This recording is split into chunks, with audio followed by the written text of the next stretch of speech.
I remember using the word like lethargic.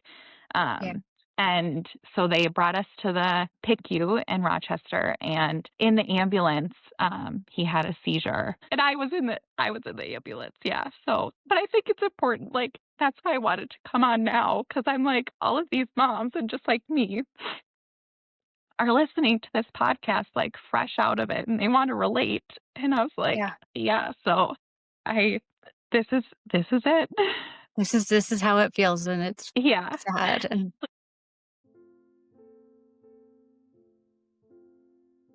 I saw it at the hand washing station at the entrance of the NICU. I see it in the playroom during medical play bingo. I see it near the fish tank in the surgery waiting room. There is a powerful unspoken language between two parents who have never met, but know in their deepest soul what the inside of a children's hospital feels like. It is joy and it is grief. It is love and it is fear. It is miracles and it is loss. This podcast exists to tell these stories. I'm Katie Taylor, a very proud child life specialist, and it is my honor to be your host of Inside the Children's Hospital. Hello, my friends. Welcome back to Inside the Children's Hospital. I'm Katie Taylor. Today's episode is one that I've been sitting with ever since we recorded it, because it captures something so many parents experience, but rarely expect. And that's being launched into medical parenthood before you've even had time to catch your breath after a delivery.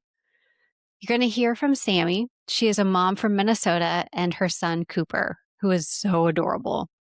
When Cooper was born, everything looked very typical. Pregnancy was normal, birth was normal. We're going to hear her talk about that. And in the days after being home, Sami and her husband found themselves back in the hospital because of Cooper's circumcision, and it wouldn't stop bleeding. And that moment led to a series of events and a diagnosis of severe hemophilia, something they had no family history of, no prior knowledge, and no reason to even suspect. And like many parents I meet, Sami did what parents do. She learned, she adapted, she advocated, and she figured out how to care for her child with a diagnosis that suddenly became a part of their everyday life. A few months later, everything changed again, and Cooper had a spontaneous brain bleed. Not from a fall, not from an accident. It's something that can happen with severe hemophilia. He was rushed to the PICU, and Sami and her husband were told that he needed emergency surgery. Sami and I discussed so much in our conversation, from what it's like to be thrust into medical parenthood, a terrifying emergent brain surgery, a life-altering diagnosis, and what happens after a surgery like that in terms of recovery and being a mom and a partner and so much more. I want to thank you, Sami, so much for coming on the podcast and for sharing your experience.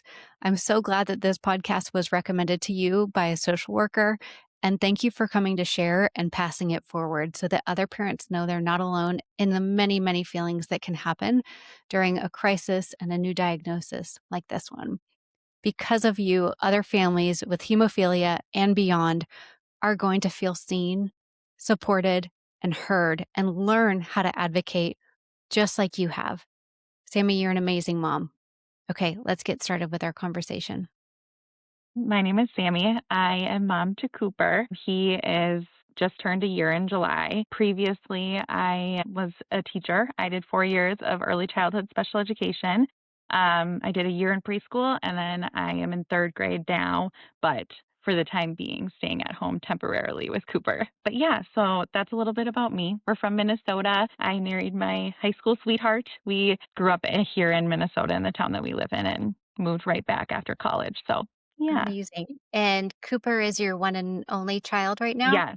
Yep. First child. So Sweet Cooper. I love that name. Tell us a little bit about leading up to the time that finding out that something was going on with Cooper. yeah, Cooper is kind of an interesting case, I would say, because we didn't know everything with the pregnancy was pretty normal. The only like weird thing was that he was measuring big, so they just kept an extra eye on it. But otherwise, like the birth was fine, everything was fine. It wasn't until he got his circumcision in the hospital. He got it. They sent us home that same day. The next day, we ended up going back in, and we're like, it's still kind of bleeding. Like, is that normal? Like, we don't know what is normal or not, first time parents. Yeah. And they're like, that is not normal. And so then they had us stay for a hospital. Then we booked it to another hospital, a larger location, the next day after another overnight stay. And they did labs and we found out the diagnosis. And that was obviously a huge thing. But then it was, then they give you the diagnosis, and then it was like a separate thing 3.5 months into his life of boom, something else happened. My friend, I feel like you're in new motherhood too. Like circumcision, like those first few days of motherhood are so Yeah, terrifying and scary and exhausting on another level. And you're so full of love. Like there is just so much going on. yeah, And then you're kind of thrust into the hospital world, get a diagnosis that you weren't expecting. Let's talk a little bit about kind of that first entrance into medical motherhood yeah. and getting the diagnosis and how you processed that. Yeah, I feel like, again, like you said, postpartum is insane. I just remember Yeah. feeling like all of the things, like you're crying when you're coming home, but then all of a sudden you get like that was just coming home for the first time. And I was like a ball of emotions. And I hadn't even known he had a diagnosis of any sort yet, you know? Yeah. So, yeah, I remember I talked to my friends and I was like, he is 4 days old and it feels like he is 4 months old because Yeah. you just go through all of the things and it feels like he's been here forever. You know what I mean? Yeah. So I remember that feeling and I was like, holy smokes. And just like trying to digest, they send you home with all of the paperwork and all of the things, and you're trying to take it in. And then it takes a little bit to process. But once we processed it, I was like, my husband and I were like, okay, like, I think we get this. Like, we can do this. And, but obviously it takes some time. It felt better when we had visitors and I was like, "No, it's okay, like, I'm gonna cry and talk to you about it," but, like, it's helping me talk about it even though I'm crying. Yeah. Do you mind sharing what the diagnosis was that he got? So then we went and met with the hematologist at Mayo Clinic in Rochester, Minnesota, because of his circumcision, because it hadn't stopped bleeding. From there, they kind of said we went in and the hematologist that we work with just kind of said this is super common in kids that end up having hemophilia. And he explained what hemophilia was. There's different types of bleeding disorders like hemophilia A, hemophilia B, or von Willebrand's disease. And he said, this is kind of what we're thinking. A lot of the time when there's not previous family history of it, it ends up being found through a circumcision in males because it's a diagnosis that's prevalent in males more so than females. We got the labs and we're like, maybe it's not this. There's some other things that are going on. And they confirmed with us, they're like, yes, it is hemophilia. And they kind of described, so there's different ranges of hemophilia, whether it's mild, moderate, or severe. And it just depends on how much of this clotting protein or clotting factor, they call it, you produce. So we're like, okay, maybe it's just this mild hemophilia, like, and then he said that Cooper had severe hemophilia. He produces less than 1% of the clotting factor that we all have that helps us clot when we have a bleed. So, It's yeah, hard to wrap your brain around all of that. Like, it's like you're thrust into the medical world for the first time. You're having to learn all these words that you've never heard before or known anyone with this type of diagnosis. right. It's a ton to process. For sure, for sure. And yeah, it definitely took me some time and some practice talking about it to like really Yeah. fully understand what it. So with his treatment, he would Mhm. need the factor that you would be able to give him. How did that process work? Thank goodness for modern medicine. They have a variety of different treatments that you can kind of choose from. The newest being just this is what they kind of described to us that we would use for Cooper. It is just an injection that you just do in your leg. They kind of said you can choose once a week. There's one that you can do every other week, or there's one that you can do once a month, being the most convenient. So we're like, okay, yeah, like we just have to give him a shot once a month. Now, after everything happened, he now has a port actually placed, and I give him an infusion in his port twice a week. And he He has a medication, a longer lasting medication that's an IV, obviously, for through his port that gives him his factor. So that he has that. Yeah. Well, Sammy, walk us through kind of, you've alluded to that 3-month Yeah, experience that happened and led you even further into the medical world. yeah, for sure. Sorry, I get like a little choked up sometimes. Of course you do. And take your time. And it's like, it's just not fair because it's like you're finally getting your footing at 3 months probably and figuring out, like, we can do this. We can do a shot a Yeah, month. And you're just now processing this, life changing and forever diagnosis. for sure. They kind of so they tell you we'll meet however often with the Hemophilia Treatment Center. So I remember we had our first meeting in August with them, and you go through and you meet kind of all of the different specialties, a social worker, hematologist, a nurse, and all of the things. And at that appointment last August, I remember them talking heavily just about what to prepare for because typically they don't treat the kids until like 6 to 9 months with the treatment. They said just because they're not moving too much when they're starting to crawl and move around, that's when they're at a higher risk for those internal bleeds. So they just said that's what to watch for. And then we'll decide when is going to be the best time to start his treatments. And they just talk about like if he were to fall or if he were to hit his head, like they kind of focused a lot on like hits or blows to the head if he were to fall off of his crib or fall down or whatever, and what to watch for internal bleeds. And if he were to hit his head somehow, bring him in right away because that's an emergency. So I always kind of had that in the back of my mind. And I was like, okay, head bleed, worst case scenario. Always just thinking Right. about that. I went back I to would work feel like I would in have to wrap October. him in bubble wrap or something. Yeah, and we were pretty good about, like, nothing's gonna like, we have to live our lives, like, you can't Right. and speaking of the bubble wrap, because that's what people would ask us, they're like, "Don't you just wanna bubble wrap?" I'm like, "Oh my gosh," and I'm like, "No, we're busy people, like, we're out and about all the Yeah. time, we have to treat him like any other baby, like, he's developing just fine," and all of the things, so, no, that's a super good point because that is people would ask about a paper cut, and they're like, "Oh my gosh, like, he's gonna bleed," and I'm like, no, he's gonna be okay. Like, we're gonna be okay. Yeah. They were more because the team was concerned about internal bleeds that you can't see. Is that Correct. right? So that's kind of the biggest thing with hemophilia, especially severe hemophilia, is just watching for internal bleeding, especially as he's like starting to crawl and starting to move around, watching for bruising, watching for like hot skin, redness, any of the things, or just like clinically if he were to show like he was not feeling well and stuff like that. So in October, I went back to work and Cooper went to daycare and who was amazing. She took hemophilia training and knew all the things. But so it was MEA break in Minnesota. That's like a thing. So it was MEA break. I remember he got sick a little bit before that. And I was like, oh my gosh, he has a brain bleed. Like, and I don't know why I thought that. It was Yeah. just a cold. And I was like, oh my gosh, I was just on like high alert the whole time. And he got better.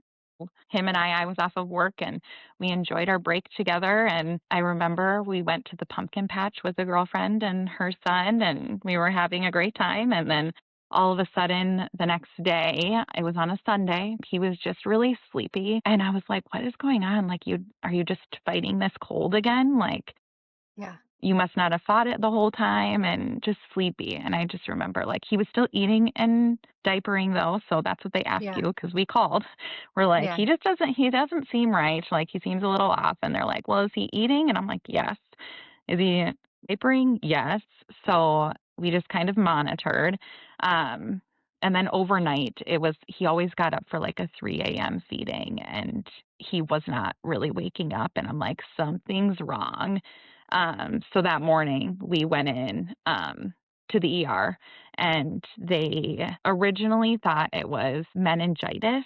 And I'm like, Mm. oh my gosh, my child has hemophilia and now he's going to have meningitis. Like, how does he get this? So they referred us to the PICU team down in Rochester. So they had to come get us via ambulance because they did a spinal tap on him. Like, he was just, I remember using the word like lethargic.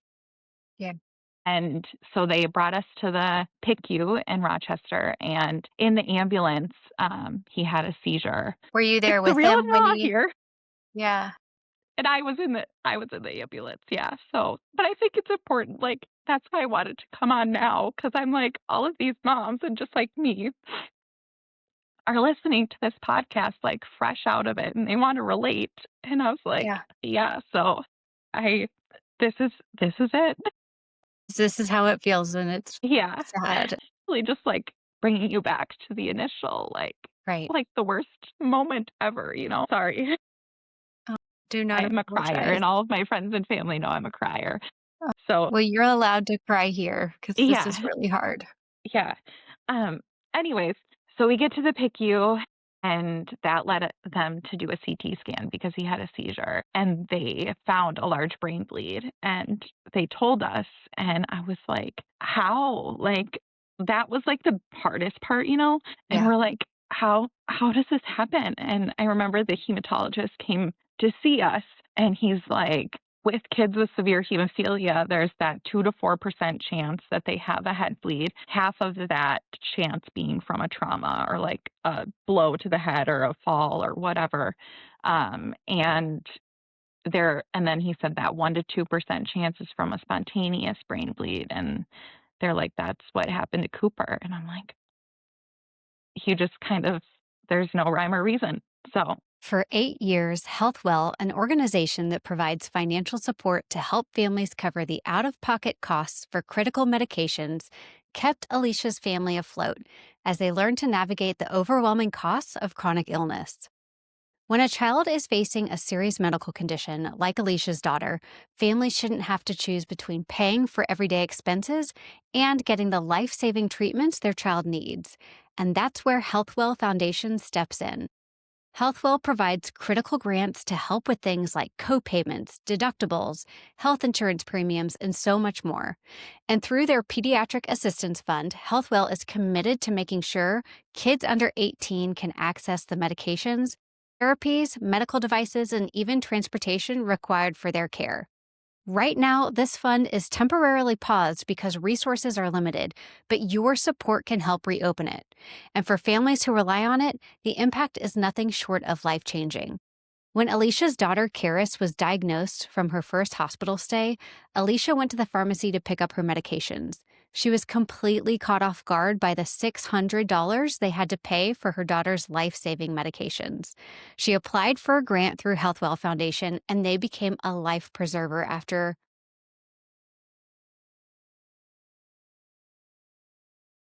And they became a life preserver after her daughter Karis was diagnosed with type 1 diabetes. Alicia and Karis' story is just one example of the hope and relief this fund provides to families when they need it most. Learn more at www.healthwellfoundation.org.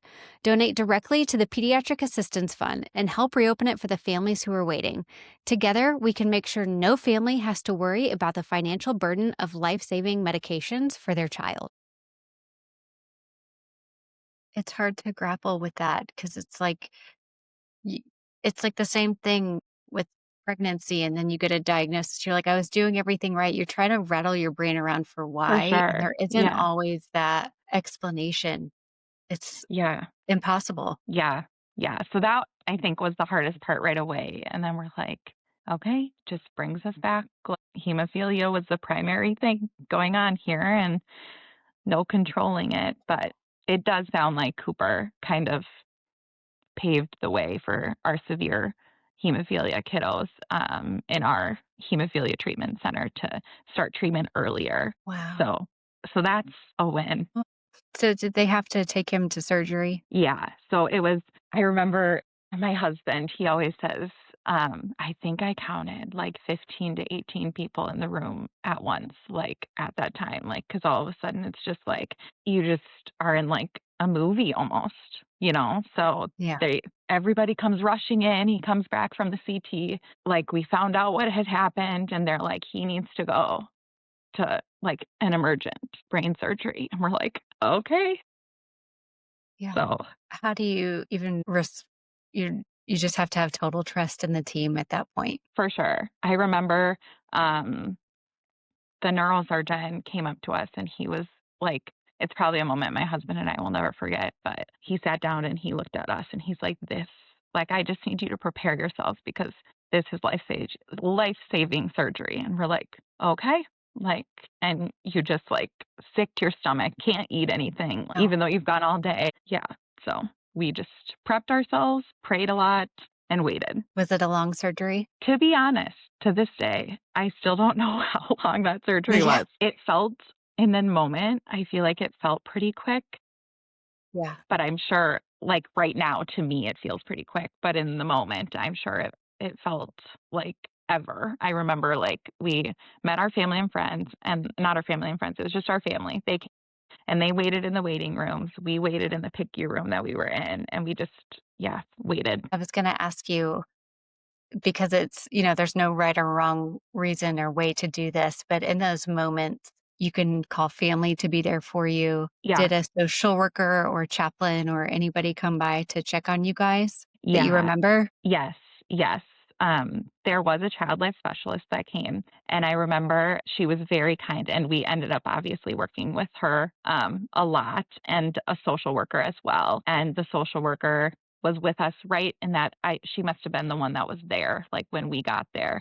And I remember she came up to us like was just asking. I was just like, I just want to know what's going on. So then she would go and kind of relay to us like what's happening, what's going on, and then by the time we kind of knew what was going on, the social worker came back, and they're doing their job and they are just trying to comfort us, you know? And I remember my husband was like, "Do you want her to come by you?" And I was like, "I need space." And Yeah. I remember I was like, "I'm really sorry." And I'm very direct, and it was just in the moment.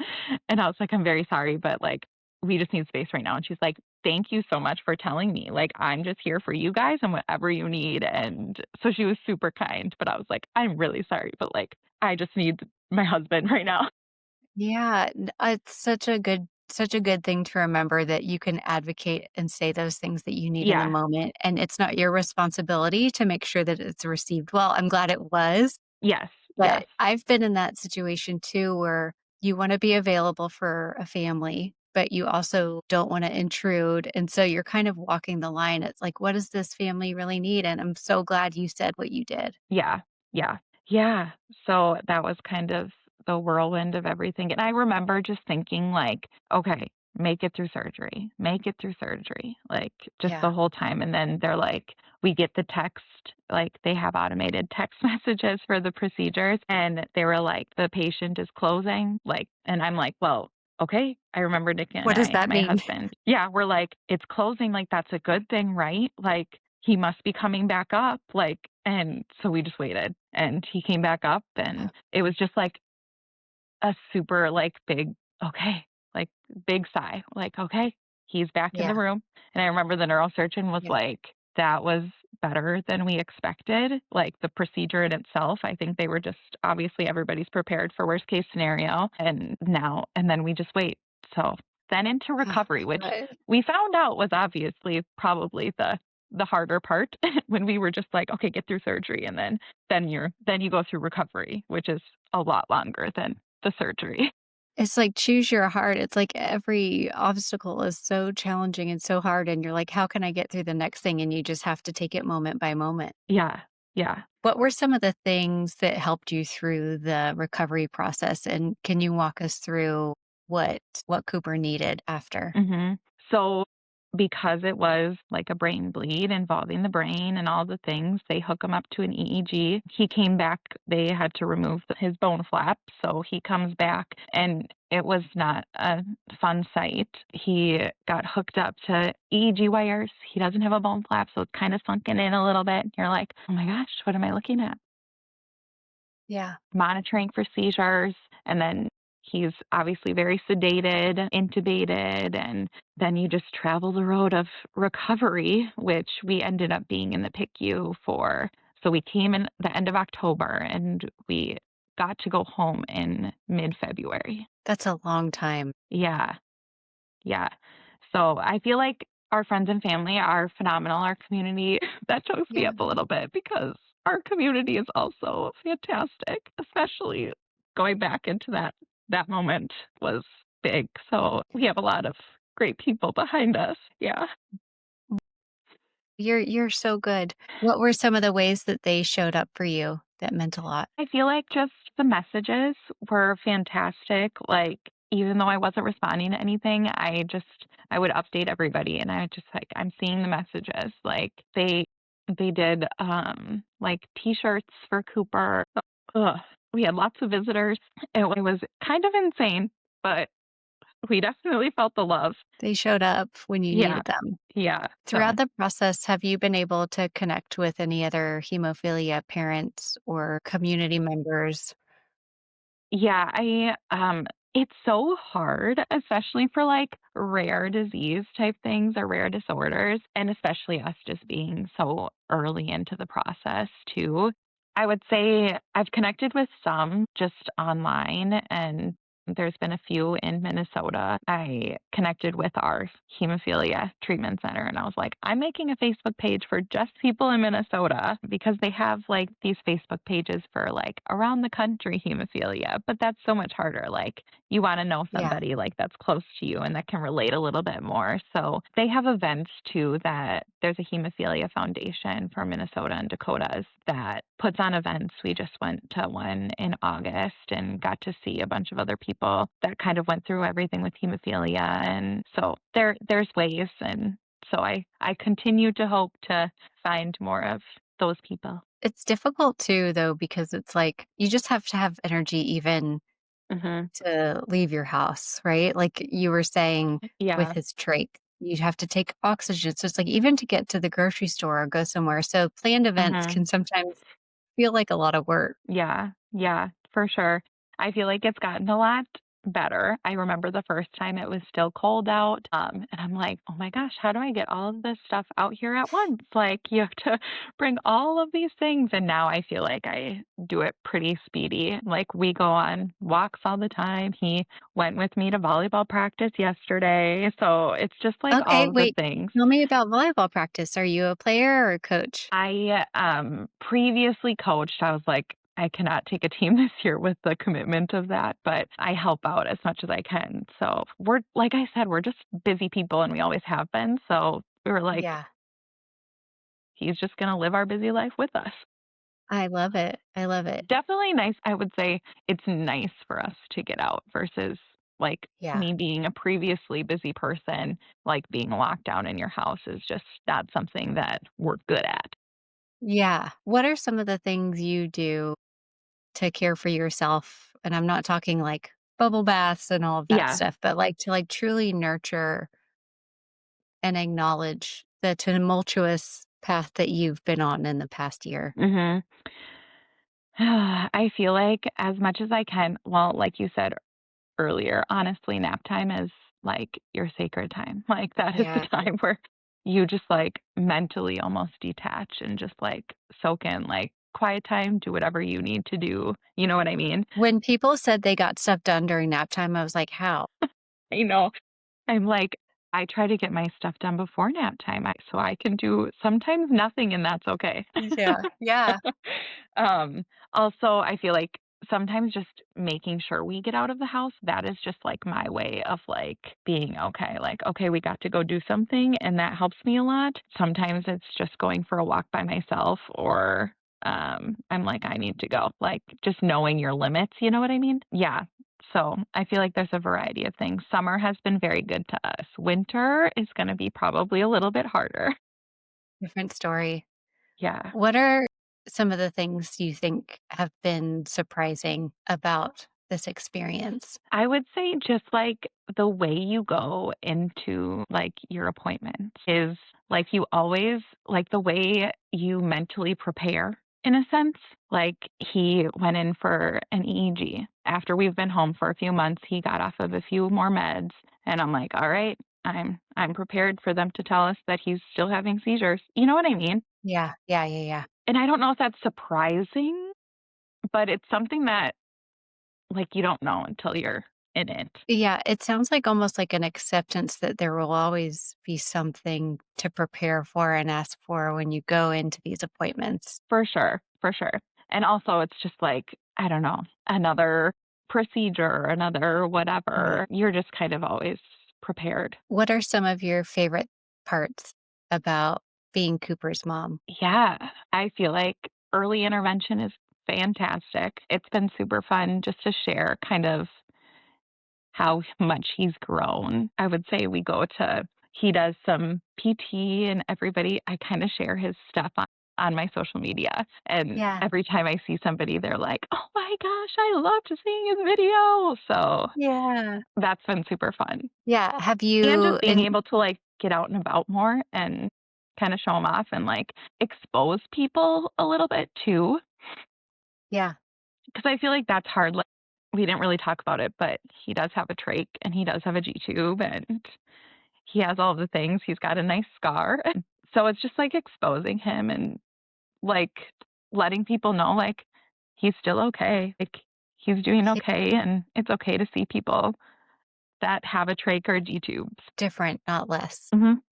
Yeah, for sure. What are some of his personality traits like? Like, what's something that's very Cooper that you love? It's kind of funny. I feel like sometimes I don't know if you would say mischievous or like we just call him our little stinker too, because I feel like everybody kind of comments on he's got a wicked side eye that he'll give everybody a little bit. I'm like, I think like he knows what he's doing. Like he knows that is not what I wanted him to do. And he is purposefully doing that. But it's just like so Cooper that that's just him. Oh So my he gosh. definitely makes us laugh and gives us some good stories to tell because we're like, why wouldn't you not do that? Like, or of course that's what would happen or whatever. You know what I mean? I love that. Yeah. Well, I'm so grateful to you, Sammy, for sharing us a little bit about Cooper. And I'm so sorry for all that you've been through and being thrust into. You're such an amazing mom to him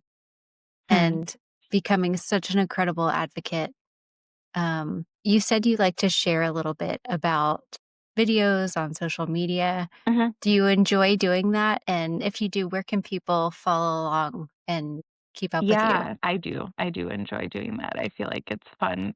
Again, like it's just like this podcast. Like people I feel like you just feel like you see somebody and you're like, "Oh, I can relate to that." When sometimes you don't see those things or like living a trach mom life or whatever, you know what I mean? So true. So, It's like when you walk into Target, you're not going to feel seen, but there yeah. is this option where you can get on this device and feel seen and connect with people. And like that's a really positive thing to be able to have. Yeah, I remember just searching like the hashtags and I just wanted to find like medically complex. Like, let's see what I Yeah. can find. Yeah. Yeah. But yeah, I share a lot on my Instagram, and it's just my SJ Lauren 76. It's just my profile. I just share Cooper. It's nothing crazy or special. And then I would say that's probably the one that people most commonly go to. Wonderful. Well, thank Yeah. you so much, Sammy. And please Thank you. give a big kiss to Cooper on his cheek. And thanks for napping so that I could chat Yes. with you today. Thanks. For those of you who are joining us today, I am not a doctor. I'm not a therapist. I am a child life specialist. And the suggestions and tips and resources that I talk about with parents on this podcast may be great for you and they may not be right for you.